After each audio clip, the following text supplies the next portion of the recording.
Est-ce qu'il y en a quelques-uns qui ont été bénis depuis le début de ce camp, depuis hier soir? Amen. Amen. Ce n'est pas terminé. Est-ce qu'on veut continuer à recevoir? Amen. Amen. Quelqu'un a dit bien sûr, mais ce n'est pas naturel pour tous. Donc, c'est important de revenir, de préparer nos cœurs pour recevoir quelque chose du Seigneur. Et après avoir discuté avec plusieurs personnes, et c'est ça, pour tous ceux qui prêchent, c'est ça la belle chose, et en même temps la chose qui est frustrante, c'est que personne ne retient la même chose. Ça prouve à quel point l'instrument est wack, mais le Saint-Esprit est fort. Le Saint-Esprit touche vos cœurs comme lui, il le veut. Hier soir, des cœurs ont été touchés. Il y a des gens qui ont voulu revenir au Seigneur. Il y a des gens qui ont voulu donner leur vie au Seigneur. Puis, ma crainte, c'est toujours de faire un appel puis qu'il y a zéro main. Mais ça me coûte quoi, ça? Rien du tout. Fait que je ne sais même pas d'où vient cette crainte, cette peur. Ça ne sert absolument à rien. Alors que hier soir et ce matin, il y a des gens qui ont donné leur vie à Dieu et qui veulent se rapprocher de lui. Moi, je ne connais pas les cœurs, mais je veux ouvrir la possibilité de se rapprocher de Dieu à chaque fois que le Seigneur me permet d'intervenir. Donc, ceux qui ne sont pas touchés, continuons à intercéder pour eux. Moi, j'ai prié pour que tout le monde sorte avec un impact dans sa vie, peu importe c'est quoi. Amen? Amen. Sur ce, prions. Seigneur, merci pour ta bonté et ta grâce. Merci pour des vies transformées. Merci pour ta parole qui est efficace, qui ne revient pas à toi sans avoir accompli son effet. On prie, Seigneur, afin que tu puisses continuer à toucher nos cœurs. Merci pour la louange qui nous rapproche de toi. Merci pour l'équipe, Seigneur, qui a pris la charge de nous emmener avec eux auprès de tes pieds.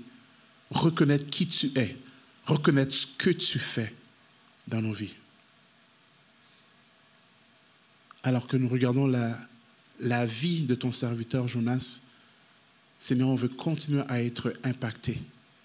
Nous voulons nous mettre en route pour faire ta volonté.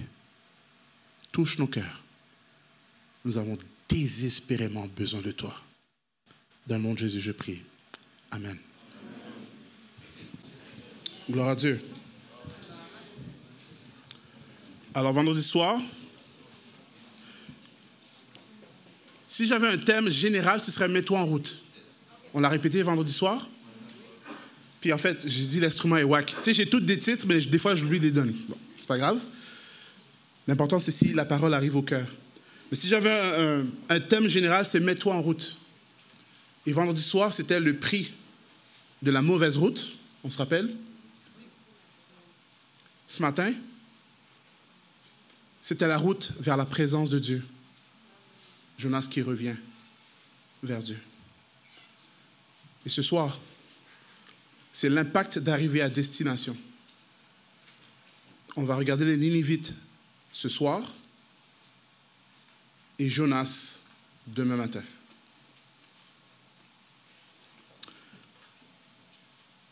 Vous savez, le Saint-Esprit, c'est un... Bon, j'espère qu'il ne va pas sacher, c'est un petit comique. Il m'a fait changer mon ordre pendant la journée. Ce soir, je vais commencer par Matthieu 12, 38 à 42. Et ensuite, on va revenir à Jonas. Ne vous inquiétez pas, il y a un lien. Matthieu 12, 38 à 42.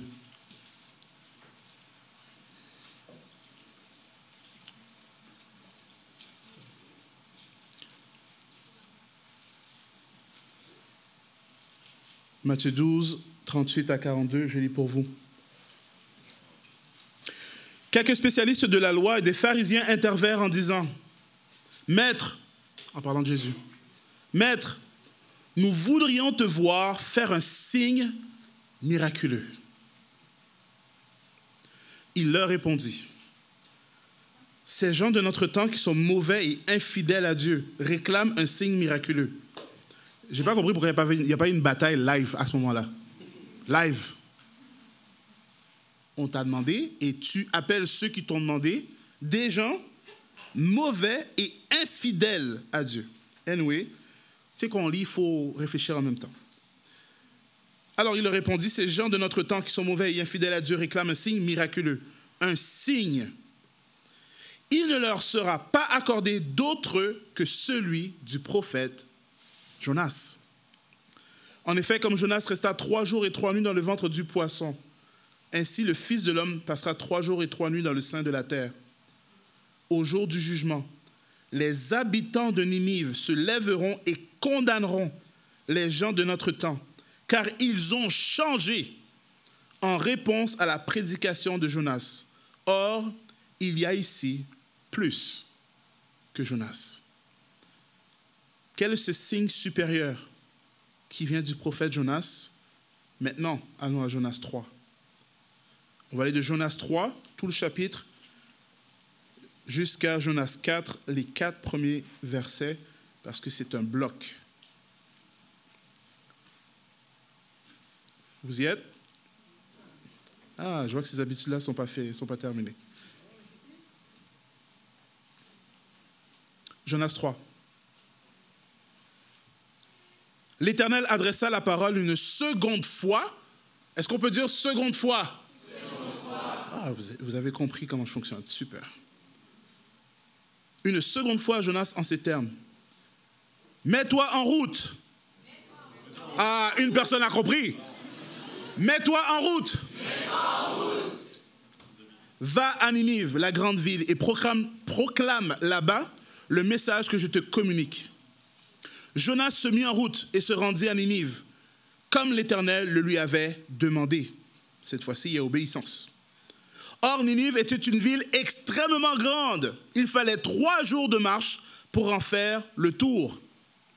Jonas entra dans la ville et commença par y marcher toute une journée. Est-ce qu'on peut dire une journée? Une journée. Merci. En proclamant. Ah, il faut que j'intervienne tout de suite. Ça, c'est ma frustration. Est-ce qu'il y a des prédicateurs dans la salle, des gens qui prêchent dans leur église, à la jeunesse, etc. Est-ce qu'il y a des gens, pouvez-vous lever la main? Pour ceux qui sont là. Levez la main. Pourquoi ces hésitations? Je ne sais pas. Levez la main. OK. Vous allez peut-être me comprendre. Ma grande frustration, une de mes grandes frustrations par rapport à ce texte, c'est que toute la prêche de Jonas, dans ma version, c'est 1, 2, 3, 4, 5, 6, 7, 8 mots. Et c'est les seules choses qu'il a répétées pendant toute une journée. Pourquoi Dieu ne pouvait pas me donner juste 8 mots, puis je m'en vais, puis c'est bon, là? Non!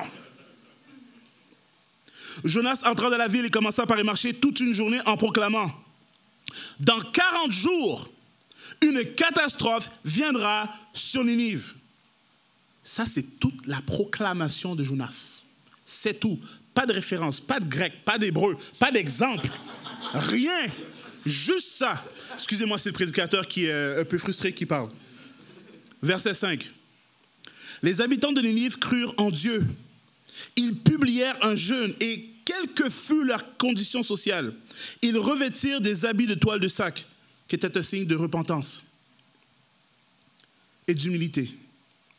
Le roi de Ninive, informé de la chose, se leva de son trône, enleva son manteau royal, se couvrit d'un habit de toile de sac et s'assit sur de la cendre. Puis il fit proclamer ce décret dans Ninive.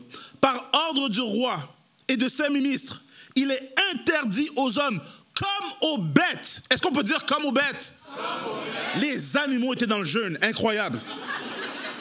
Yo! Petit ou gros bétail, de manger quoi que ce soit, de paître et de boire de l'eau. Hommes et bêtes doivent se couvrir de toile de sac et crier à Dieu de toute leur force. Que chacun abandonne sa mauvaise conduite et les actes de violence qu'il commet. Qui sait? Peut-être Dieu se ravisera-t-il et décidera-t-il de changer de ligne de conduite en abandonnant son ardente colère, de sorte que nous ne périrons pas. Lorsque Dieu constata comment les Ninivites réagissaient et abandonnaient leur mauvaise conduite, il renonça à faire venir sur eux le malheur dont il les avait menacés. Il s'en abstint. Je continue. Jonas le prit très mal et se mit en colère. il adressa cette prière à l'Éternel. Je m'arrête juste pour vous dire, je vous avais annoncé qu'on allait savoir pourquoi il ne voulait pas y aller au départ. Pourquoi au départ, dès qu'il a entendu l'ordre, il est allé à Joppa. Et il a pris un bateau pour aller en direction de Tarsis. Pourquoi il a fait tout ça? J'ai dit que c'était ce soir qu'on allait le voir.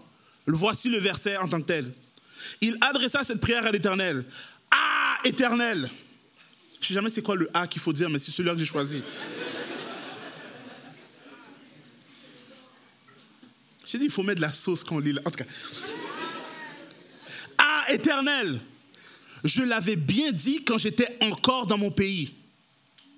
Et c'est pour prévenir cela que je me suis enfui à Tarsis.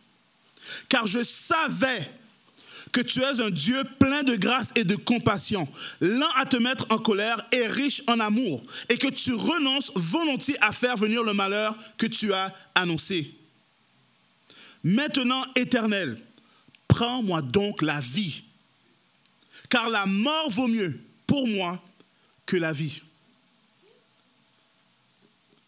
Je résiste toujours parce que je veux toujours dire quelque chose. C'est comme si Jonas n'avait rien compris de ce qui s'était passé dans les derniers jours. Parce que je ne sais pas, entre le poisson qu'il a craché, le temps que cela a pris pour arriver à Ninive, je ne sais pas c'est combien de temps. Il y en a qui évaluent à 3 semaines, en tout cas, peu importe le temps que ça a pris. Mais c'est comme s'il arrivait à Ninive, il avait tout oublié. Qu'il était passé lui-même de la mort à la vie.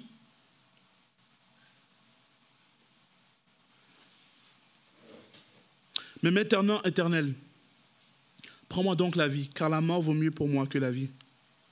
L'Éternel lui répondit, fais-tu bien de te mettre en colère? Parole du Seigneur. Je suis parent depuis 5 ans. J'ai commencé à avoir des enfants très tard. Cette année, ça fait 25 ans que je suis avec ma femme, mais ça fait 20 ans. Non, ça fait 20 ans qu'on vient de marier et 25 ans qu'on est ensemble. 5 longues années de fréquentation. Anyway. On était mariés 14 ans avant que Zoé, ma première, arrive. J'avais 40 ans quand j'ai eu mon premier enfant. Maintenant, j'en ai 3. La dernière a 5 semaines. Fait que je ne peux pas vraiment, il n'y a rien à faire. Okay? Mais ma petite de 5 ans et mon petit de 3 ans, ils savent. Si papa doit répéter quelque chose, il va avoir un problème.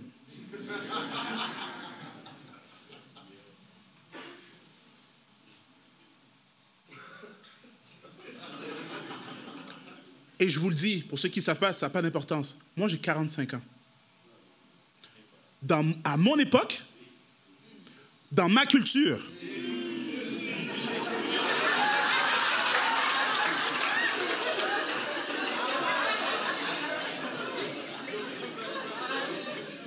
entre le légalisme et la grâce de Dieu,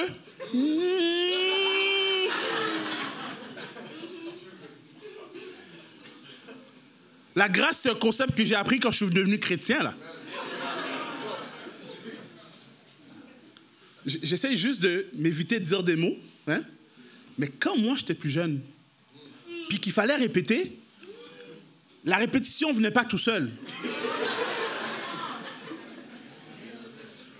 Comme dirait mon pasteur à l'époque, à bon entendeur, salut. Pour ceux qui comprennent, ils comprennent. Fait que moi, c'est comme ça que j'ai grandi. Je me suis marié, j'ai profité de 14 ans de lune de miel avec ma femme. Et dans notre folie, on a dit, allons-y, on va avoir des enfants. Moi, je me rappelle d'où je viens. Et je vois mes enfants qui font toutes sortes de bêtises. Mais ils savent que quand papa doit répéter, la répétition ne viendra pas tout seul. Moi, je suis David Saint-Martin. J'aime Jésus, Jésus m'aime, oui. Mais moi, je ne suis rien devant l'Éternel des armées. Si Dieu doit répéter quelque chose,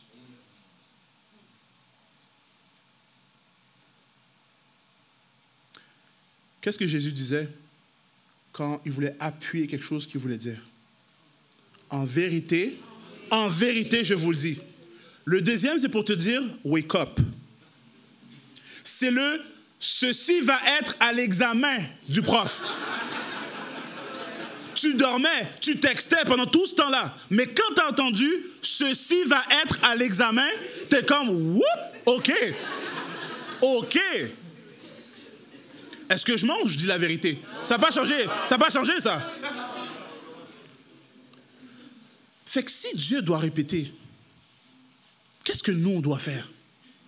Déjà, moi, je considère que c'est une grâce quand il répète. Parce que Dieu devrait parler qu'une seule fois et toi, tu devrais obéir. Ça, c'est un signe de grâce de Dieu. L'Éternel adressa la parole une seconde fois à Jonas en ces termes. Mets-toi en route, va à Ninive, la grande ville, et proclame là-bas le message que je te communique.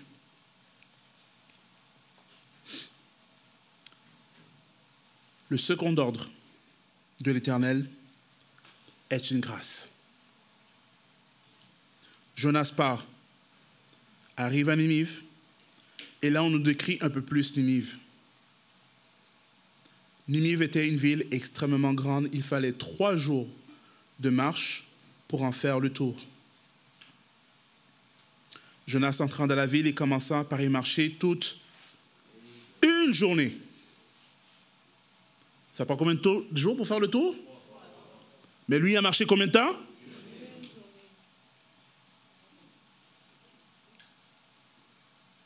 Dans 40 jours, une catastrophe viendra sur Ninive. Il a dit pendant une journée. Maintenant, je vais faire un exercice de logique avec vous. Okay? Les mots qu'il devait prononcer, c'était dans 40 jours, une catastrophe viendra sur Ninive. La question est, comment il l'a dit pendant cette journée-là qu'il a traversé Ninive? Pourquoi je dis que je vais faire un exercice de logique? C'est parce que je m'en vais à Jonas 4. Jonas le prit très mal et se mit en colère. Il adressa cette prière à l'Éternel. « Ô Éternel, je l'avais bien dit quand j'étais encore dans mon pays. C'est pour prévenir cela que je me suis enfui à Tarsis, car je savais que tu es un Dieu plein de grâce et de compassion, lent à te mettre en colère et riche en amour, et que tu renonces volontiers à faire venir le malheur que tu as annoncé. » Jonas ne voulait pas être à Ninive. Vous savez pourquoi? Parce que Ninive, c'est un peuple extrêmement méchant, extrêmement cruel et ennemi d'Israël.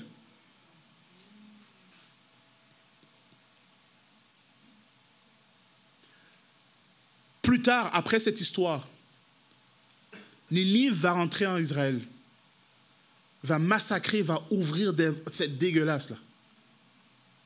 Et Dieu va punir l'Assyrie, parce que Ninive, c'est la capitale de l'Assyrie, juste pour l'enseignement. Il va punir l'Assyrie pour la cruauté manifestée à Israël. Juste pour dire à quel point ils sont méchants et cruels. Et là, on comprend un peu plus le mindset de Jonas, pourquoi il ne voulait pas y aller au départ. Moi, j'allais prêcher un message de repentance, pas de repentance, mais de menace contre Ninive. Théoriquement, il devrait être content d'aller menacer Ninive parce que c'est ses ennemis. Mais Jonas connaît son Dieu.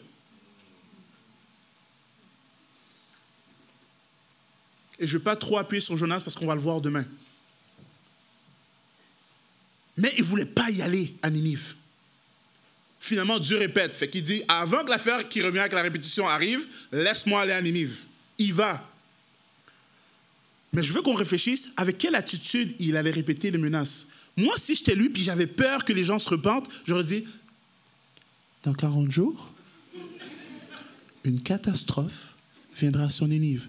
Pardon, qu'est-ce que tu as dit? Dans 40 jours. Une catastrophe viendra sur Ninive. Je ne sais pas s'il a dit comme ça. Mais si son but, c'est que les ennemis soient détruits. Il n'est pas comme les prédicateurs comme aujourd'hui qu'on essaie d'être efficace en communication. Là. Lui, il veut qu'ils périssent. Il veut qu'ils meurent. Il veut que la catastrophe arrive sur Ninive. Fait que pensez pas qu'il proclamait comme si c'était à tout le monde. Non! Je sais pas, j'étais pas là. Je ne sais pas comment il le faisait, mais je pense, c'est clair que son cœur n'était pas là pour qu'une quelconque bénédiction arrive sur Ninive.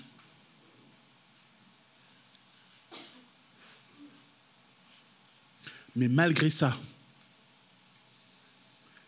malgré potentiellement la manière qu'il a annoncée, malgré les 8 mots qu'il a répétés pendant cette journée-là, et il n'a pas fait le tour en une journée, on voit à quel point, à quelle rapidité et intensité Ninive s'est repentie. Je répète, rapidité, intensité. Ils n'ont pas attendu que tout le monde entende le message. Le message s'est propagé tout seul. Jusqu'à ce que le roi l'entende et proclame l'ordre à tous de s'humilier, hommes et bêtes. Si ça, ce n'est pas intense, je ne sais pas c'est quoi. La vache ne boit pas, le chat ne boit pas, personne ne boit. Personne ne mange. Tout le monde est sur le sac et la cendre. La vache, le bœuf, le chat, tout le monde. Là, il faut que vous imaginiez ça. Alors qu'ils étaient super méchants, super cruels, en une seule journée de menaces, l'ordre est donné.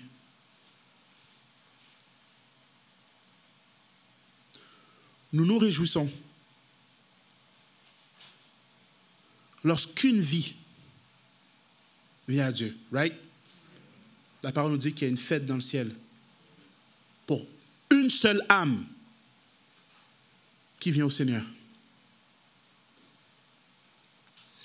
Vous savez combien de gens il y avait à Ninive? 120 000. Jonas 4 qui nous le dit, on le verra demain. 120 000 en une journée, avec un message pas efficace et un serviteur que ça ne tente pas.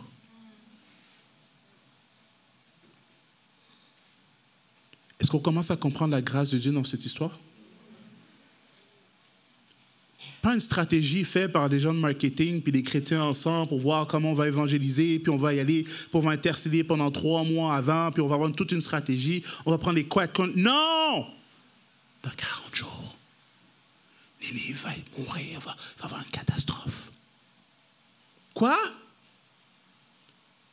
Le peu de gens qui l'ont entendu se sont repentis, ont propagé la nouvelle, et chacun qui l'entendait se repentait.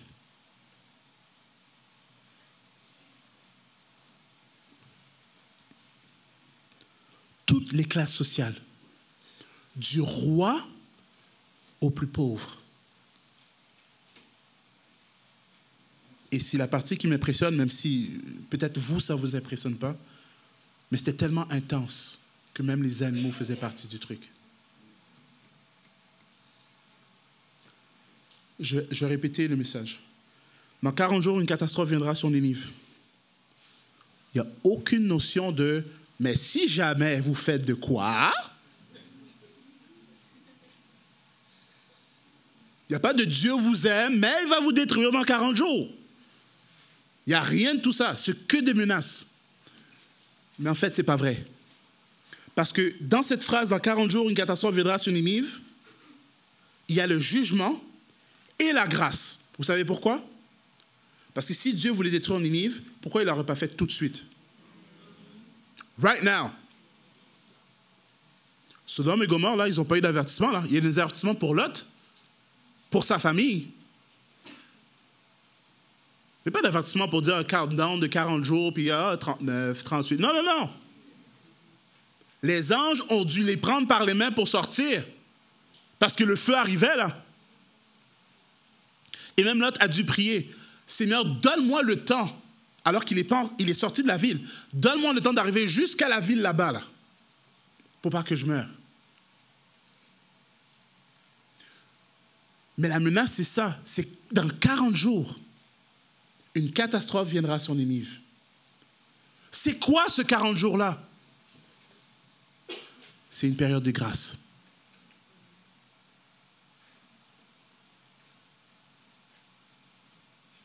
C'est une période de grâce.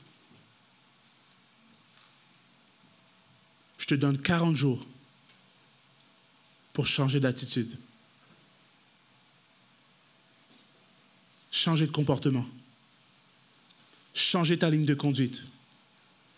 Donner ton cœur à Dieu. Est-ce que Dieu est obligé de te faire un countdown quand il te parle? Si oui, tu en es rendu à combien de jours qu'il te reste? Ce texte parle de 40 jours. Il y a un autre texte dans le Nouveau Testament qui parle d'un figuier. Ça fait 3 ans qu'il ne donne rien. Puis le maître vient et puis il dit, écoute, ça fait 3 ans que je viens ici, il ne donne rien là. Moi ça ne sert à rien. Je paraphrase. Mais la grâce de Dieu se manifeste ainsi. Le jardinier vient et puis dit, Seigneur, donne-lui encore 1 an. Je vais creuser tout autour. Je vais mettre du fumier.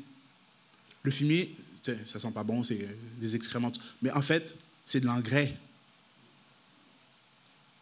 Je vais mettre tout le nécessaire pour qu'il puisse porter du fruit. Je vais tout placer autour de lui pour qu'il porte du fruit. Et si l'année prochaine, il ne donne rien, tu feras ce que tu as à faire. 40 jours de grâce avant le jugement. Parce que théoriquement, Ninive pouvait avoir le jugement tout de suite. Mais Dieu fait grâce.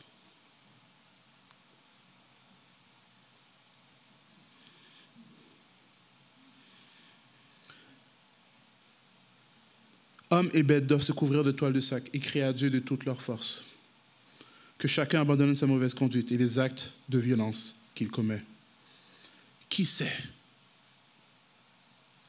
Peut-être Dieu se ravisera-t-il et décidera-t-il de changer de ligne de conduite en abandonnant son ardente colère, de sorte que nous ne périrons pas. Lorsque Dieu constata comment les Ninivites réagissaient et abandonnaient leur mauvaise conduite, il renonça à faire venir sur eux le malheur dont il les avait menacés et il s'en abstint.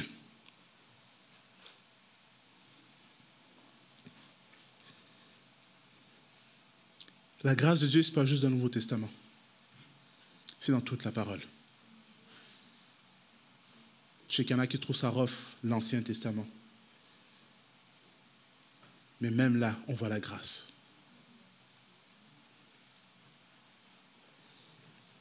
Ce n'était pas juste une question de réagir,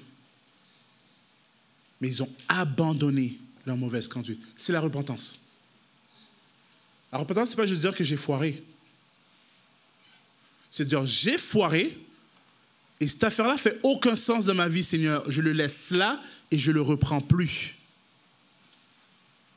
Tu abandonnes tes mauvaises conduites. Ça, c'est la repentance. Et tu cherches l'Éternel de tout ton cœur. 120 000 conversions. Je pense qu'on ne comprend pas la force de ce miracle. Jusqu'à ce que Jésus le rappelle. Tu veux du tape à l'œil, tu veux un feu d'artifice. Moi, je te dis que le plus grand miracle qui existe, c'est quelqu'un qui vient à Dieu. Quelqu'un qui abandonne ses mauvaises voies et qui s'en remet à l'Éternel des armées. C'est le plus grand signe que je peux te donner. Parce que vous savez quoi, les miracles, ça ne sauve pas. Combien de gens ont mangé avec Dieu, avec le Seigneur Jésus? Multiplication des pains. On dit 5 000, sans compter les femmes et les enfants. On va dire, ça fait 15 000, on va dire. Des aveugles qui voient, des sourds qui entendent, des paralysés qui marchent. Est-ce qu'ils ont été tous sauvés? Ce que toi tu veux, c'est du tape à l'œil, mais tu n'as pas compris encore que la manifestation de la puissance de Dieu, c'est quand un cœur change, quand un cœur se repent et qu'il revient à son Créateur.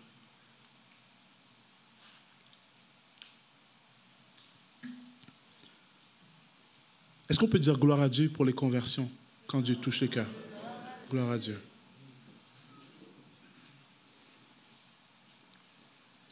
Mais Jonas n'est pas content. Jonas n'est pas juste pas content. Le gars est en colère.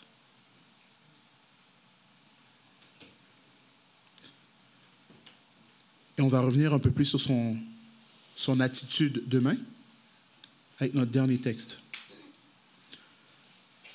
Mais je vais terminer avec la question que Dieu pose. Et moi, on m'a appris à l'école du dimanche, quand j'étais plus jeune, les attributs de Dieu. Dieu est omnipotent, omniprésent et omniscient. Ah, bravo. Vous aussi, vous êtes allés.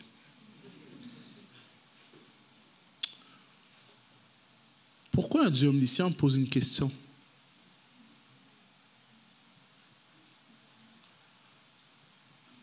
Adam, où es-tu? Est-ce que vous pensez vraiment que Dieu ne savait pas où était Adam, qu'il l'avait perdu dans le jardin d'Éden?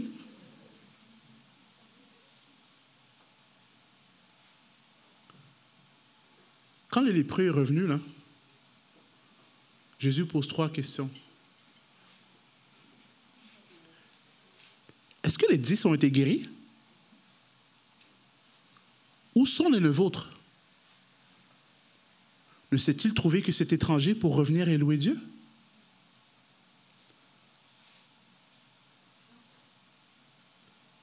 Un Dieu omniscient ne pose pas une question pour avoir une réponse. Il pose une question pour connecter avec la personne avec qui il parle.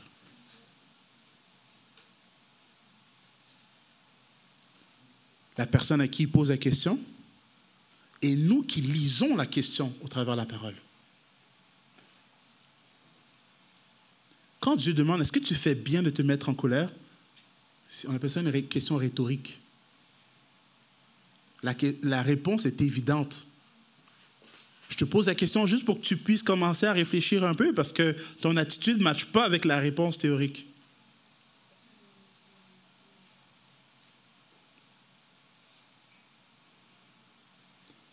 Fais-tu bien de te mettre en colère? On le verra davantage demain. Mais l'impact d'arriver à destination, l'obéissance de Jonas. Peut-être que vous pensez que je fais une blague quand je dis l'instrument est whack, mais le Saint-Esprit est fort. Mais ça, c'est un exemple de ça. Jonas ne veut pas être là. Il ne veut pas les aider. Et 120 000 personnes dans leur vie. Hein? C'est pas toi, c'est Dieu. C'est pas moi, c'est Dieu. Et Dieu fait grâce.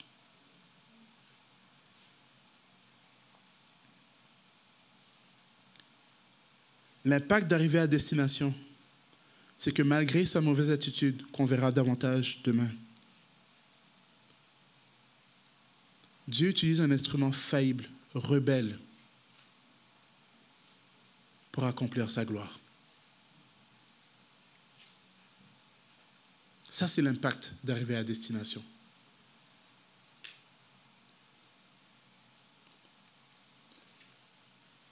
Est-ce qu'on peut fermer les yeux?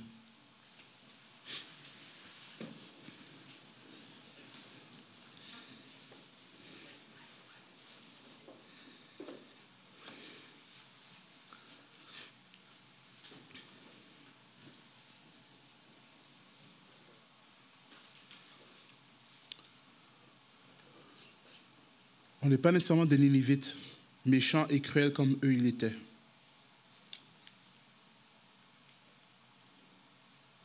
Mais on a quelque chose à apprendre de eux. Lorsque tu vois que quelque chose ne va pas bien, lorsque tu vois que tu as une attitude qui se rebelle contre Dieu,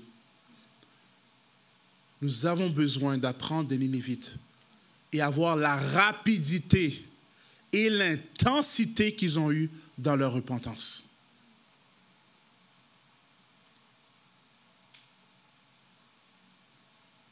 Maintenant, ce soir, je voudrais prier pour ceux qui savent qu'il y a quelque chose dont ils doivent se repentir. Et peut-être que ça fait plus ou moins longtemps que c'est là. Mais tu résistes pour toutes sortes de raisons. Et je m'en fiche, c'est quoi la raison. Mais tu sais que tu dois te repentir. Et je ne sais pas, il est rendu où ton countdown? Es-tu à 12 jours? À 2 jours? Est-ce que c'est la dernière journée aujourd'hui? Pas pour vous faire peur. Mais il y a des conséquences dans nos vies lorsque nous ne repentons pas.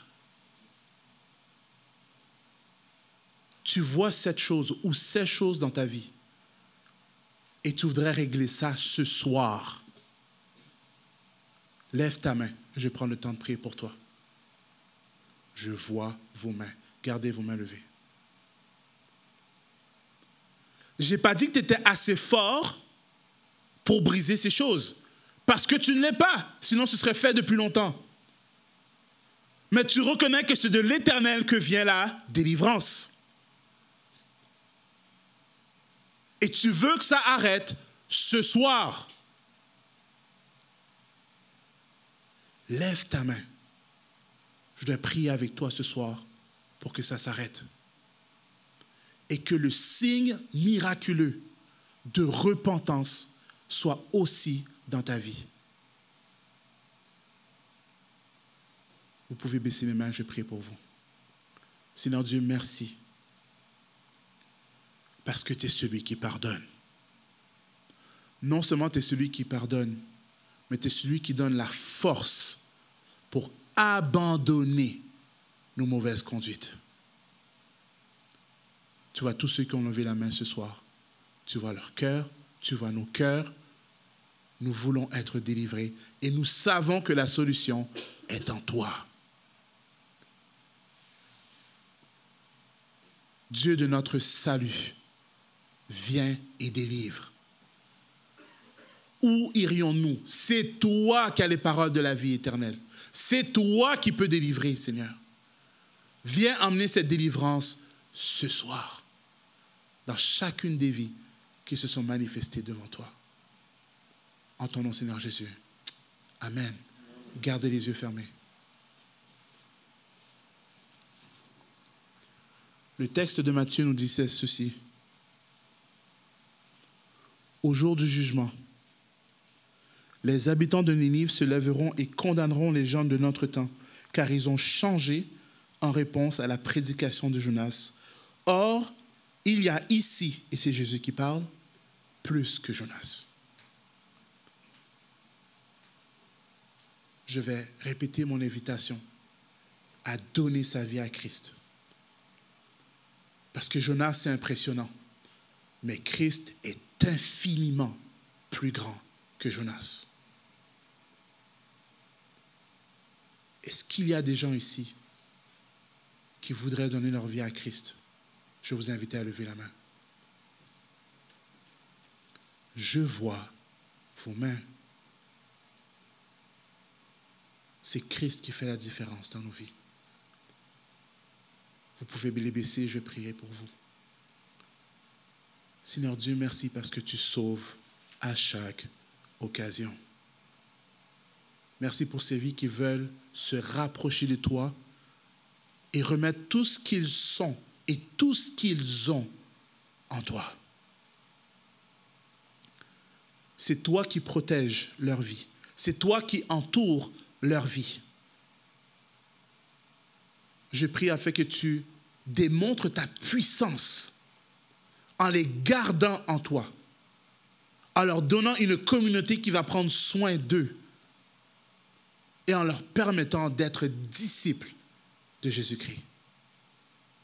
Merci parce que tu sauves encore, malgré les lacunes, les défauts des instruments que nous sommes. Que le nom de Jésus-Christ soit élevé. Merci, Seigneur, de toucher encore des cœurs. En ton nom, on te remercie et on te prie. Amen. Que le Seigneur vous bénisse.